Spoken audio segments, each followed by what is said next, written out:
Right now, somewhere in America, someone is sitting at a desk. They've worked at the same company for 22 years. They know every face in the building. They've been to their colleagues' weddings. They watched their boss's kids grow up. And every month for 22 years, a small percentage of their paycheck has been quietly moving into a retirement account. Their future, their security, everything they worked for. They trust the company. Everyone does. The company is doing well. The stock is up. The CEO was just named America's most innovative executive for the sixth year in a row. Everything looks perfect. Now take all of that and imagine waking up one Tuesday morning and finding out it's all gone. Not reduced, not frozen, gone. That's not a thought experiment. That's exactly what happened to 20,000 real people on December 2nd, 2001. Their company was called Enron. And what happened inside it was not just the biggest corporate fraud in American history at the time. It was a carefully constructed lie so enormous that it fooled Wall Street, the government, the media, and some of the smartest financial minds on the planet for over a decade. So here's the question. How do you build a completely fake company worth $74 billion on paper and convince the entire world it's real? The answer is going to make you question everything you think you know about the companies you trust right now. To understand what Enron did, you first need to understand what Enron was. Because Enron wasn't some tiny startup nobody had heard of. It was one of the most celebrated companies in American history, founded in 1985 in Houston, Texas as a natural gas pipeline company. Boring, unsexy, moving gas through pipes. But by the mid-1990s, Enron had transformed itself into something completely different. They weren't just moving energy anymore, they were trading it. Like a stock market, but for electricity and gas. Buying it here, selling it there, making money on the difference, and it worked spectacularly. By 2000, Enron was the seventh largest company in America, $111 billion in reported revenues, 65,000 employees across 40 countries, 6 consecutive years on Fortune magazine's list of America's most innovative companies.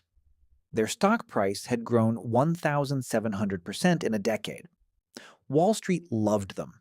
Analysts loved them. The media loved them. And at the center of all of it stood two men. Ken Lay, the founder. Charming, political, connected to presidents and senators, the face of Enron to the outside world. And Jeff Skilling, the CEO, brilliant, aggressive, obsessed with being the smartest person in every room he entered. Together they built something that looked like the future of American business. The problem was almost none of it was real. Here's what was actually happening inside Enron. The trading business was real, but it wasn't making anywhere near the money they were claiming. So Skilling and his team did something extraordinary. They invented a new way of accounting called mark-to-market accounting. Here's what that means in plain English. Normally, a company counts money when it actually receives it. You sign a contract worth $100 million. You count $100 million when the work is done, and the money arrives. Mark-to-market said something different. Sign a contract worth $100 million. Count the $100 million immediately, even if the work hasn't started, even if the money won't arrive for years, even if the project might never actually make that much. You just estimate what it might be worth and put that number on the books. The SEC actually approved this method for Enron in 1992, and Enron used it to perform miracles on paper. Sign a 20-year energy contract. Immediately book the estimated total value of that entire contract as profit today. The cash hasn't arrived, the work hasn't been done, but the profit is already on the books. And every quarter the numbers looked better and better. But here's the problem. When the actual cash didn't arrive because the projects weren't making what they estimated, there was a gap. A growing gap between what the books said and what was actually in the bank. So they needed to hide it. This is where it gets truly extraordinary. Enron created hundreds of separate companies called special purpose entities. Fake companies, essentially. Shell companies with names like LJM Cayman and Raptor and JEDI.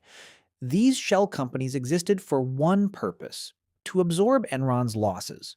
When Enron had a bad investment that was losing money, they transferred it to one of these shell companies. The loss disappeared from Enron's books. The shell company carried it instead. But here's the genius and the evil of it. Enron was secretly guaranteeing these shell companies with its own stock. So the losses were still Enron's losses, just hidden in a maze of fake companies that nobody outside could see clearly. And the man running this entire shell company operation was Enron's own CFO, Andrew Fastow. He wasn't just hiding Enron's losses. He was personally profiting from the shell companies he created, tens of millions of dollars flowing into his own pocket while he hid the disaster from shareholders. Here's the part that should make you genuinely angry. People knew, not just suspected. Knew. In 2001, a financial analyst named Bethany McLean at Fortune magazine wrote an article with a simple question. Is Enron overpriced? She had looked at Enron's financial statements and couldn't understand how they actually made money. The numbers were so complex and so opaque that even she, a professional financial analyst, couldn't follow them. Jeff Skilling called her personally. He called her unethical for questioning the company. The article ran anyway. Almost nobody listened. Then, in August 2001, something happened that should have stopped everything. Jeff Skilling resigned as CEO. He had been in the job for only 6 months. He gave no clear reason. When a CEO of America's 7th largest company resigns after 6 months with no explanation, that is a 5-alarm fire. Wall Street shrugged. The stock barely moved. And then came the letter. An Enron vice president named Sharon Watkins sent a memo directly to Ken Lay.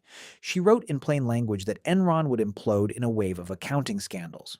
She named the shell companies. She explained exactly how the fraud worked. She begged him to investigate. Ken Lay hired lawyers to review her concerns. The lawyers were hired from the same firm that had helped create the shell companies in the first place. Unsurprisingly, they found no problem. Sharon Watkins later became known as one of America's most important whistleblowers. At the time, nobody acted on a single word she wrote.